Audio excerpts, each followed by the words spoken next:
Faithful. Today has that big decision feel in Santa Clara. The kind that looks like it's just roster stuff, but it quietly shifts the entire season.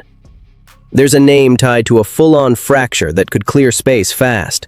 There's an unlikely reunion being floated that's going to split the fan base. There's a pass rush move that won't win the headline war, but might be the smartest chess piece on the board. And there's a backfield plan B that's really about protecting the engine of this offense. And I'm not gonna unload all of it right away, because the way these four stories connect matters. You can feel the theme if you listen closely. Here's my question for you. When you're building a contender, do you want pride or do you want pure pragmatism? All right, if you rock with the Niners, tap that like button and subscribe. Let's get into it. There are moments when a franchise has to choose between talent and trust, and that choice isn't always comfortable. In Santa Clara, that dilemma has a name, Brandon Aiyuk, and this thing has gone from hopeful to messy in a way you can't ignore. This wasn't some sudden drop-off where a guy just forgot how to play. It was weirder than that, quieter. A slow disconnect that never needed a press conference for everyone to feel it. When Aiyuk was a late first-round pick back in 2020, the vision was obvious. He was part of the future. And for a stretch, he was exactly that. Back-to-back 1,000-yard seasons in 2022 and 2023. Crisp routes. Real burst after the catch. Production that screams, "Pay him!" And they did. But after the 2024 injury, something snapped. The way it's laid out, his 2026 guaranteed money, around $27 million, got voided. And that changes the entire conversation, because now you're not staring at that financial anchor. You're staring at the relationship. And when Gilberto Manzano wrote that moving on should be a no-brainer, it didn't read like hot take theater. It read like someone looking at the cold reality. Because the reality is, this bond feels fractured. And this is where the faithful splits. One side looks at the talent and says, "You don't just let a guy like that walk." The other side looks at the commitment, the absence, the silence, the sense that the player drifted from the team that drafted him and paid him. Let me say this. Football isn't only about raw ability. It's about locker room trust, chemistry, everybody pulling the rope the same direction. Could the Niners hold on to Aiyuk just to make his free agent options tougher? That idea's out there, the be petty route. But cultures that win don't carry emotional dead weight. Teams chasing a real playoff run don't play games like that when the window is open. They turn the page. And turning the page matters even more right now because the pass catcher situation needs stability. You've got George Kittle dealing with a serious Achilles injury, and when your offense is built on timing, spacing, and chunk plays, the last thing you want is uncertainty hanging over the room. This isn't just a Brandon Aiyuk decision, it's an identity decision. And while that chapter feels like it's heading toward an inevitable ending, another name from the past is creeping back into the conversation, and just saying it out loud is going to trigger a whole debate. Debo Samuel. This is one of those stories that hits deeper than a depth chart. It hits memory. It hits emotion. It hits what this era of 49ers football has felt like at its best. And that's why, even as a possibility, it gets loud fast. Be honest, just hearing Debo back in red and gold makes some people smile and some people roll their eyes. Because no, he's not the same player he was at his peak. But his impact was never just a stat line. There's talk that a reunion could make sense if his market is quiet. Greg Rosenthal threw out a scenario where Debo could come back on a 2-year, $12 million deal because he doesn't have a big market elsewhere. And if the price is in that range, you can at least see the logic. Last season with Washington, he put up 72 catches for 727 yards and 5 touchdowns. That's not carry the whole offense production, but it's also not nothing. That's a legit WR3 line, a veteran who can still give you something. Now here comes the dilemma. Heart versus logic. The heart remembers the violence after the catch, the momentum swings, the way Levi's Stadium used to feel when he got the ball in space. The connection with Kittle and Christian McCaffrey, that physical, nasty identity where the Niners made defenses tap out late.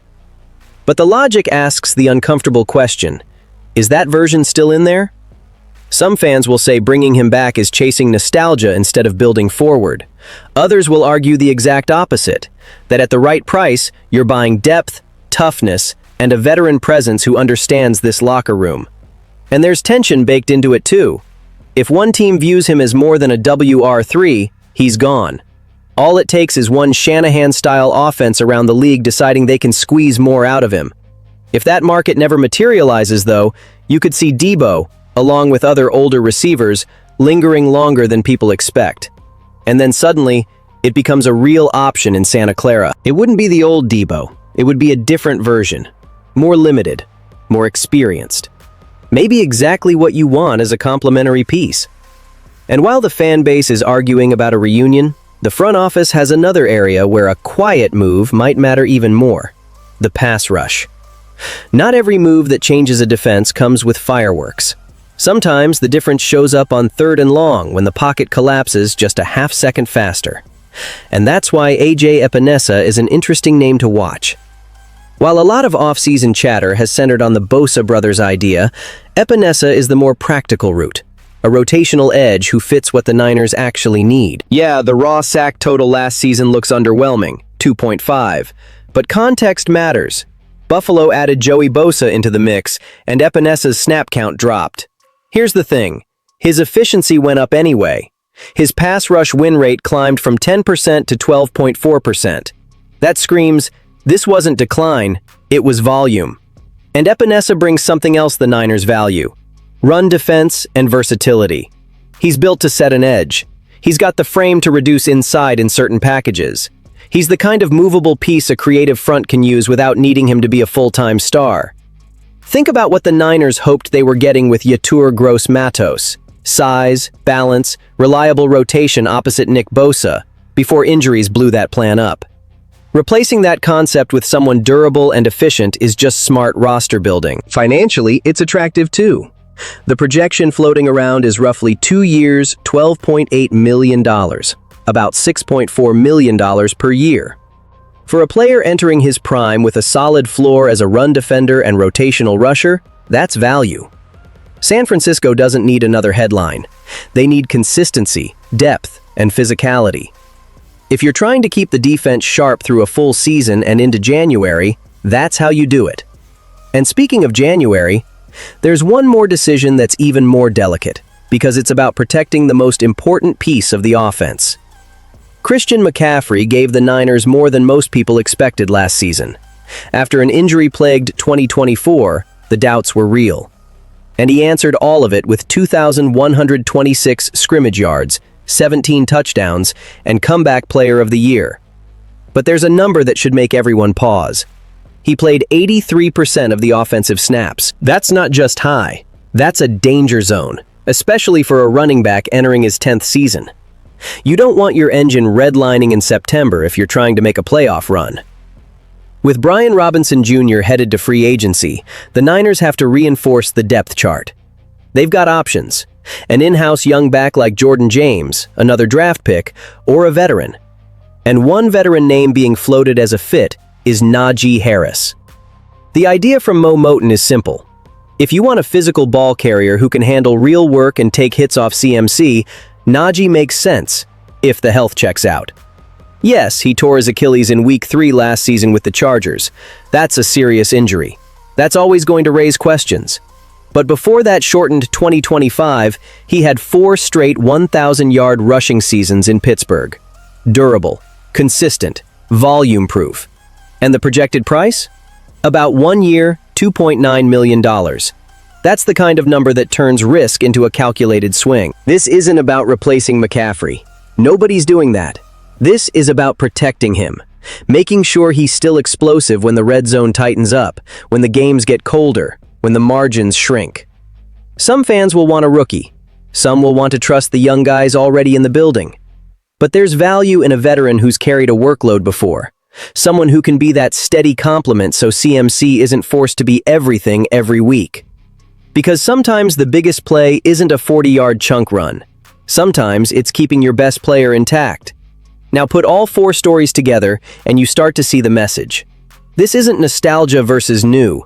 It's not headline chasing versus playing it safe. It's culture, efficiency, and health, all pointing toward January. Cutting ties with Aiyuk clears the air. Being smart about Debo avoids regret. Adding Epinesa builds the defense without blowing up the cap. And reinforcing the backfield protects the heart of the offense. Remember that promise from the start? Pride or pragmatism? The answer is competitive balance, the kind that wins. So let me ask you this, faithful. Would you rather follow your heart or the spreadsheet? If it gives you the best shot at a real run, drop your take in the comments, hit like and subscribe, because in Santa Clara, the smallest details decide the whole season.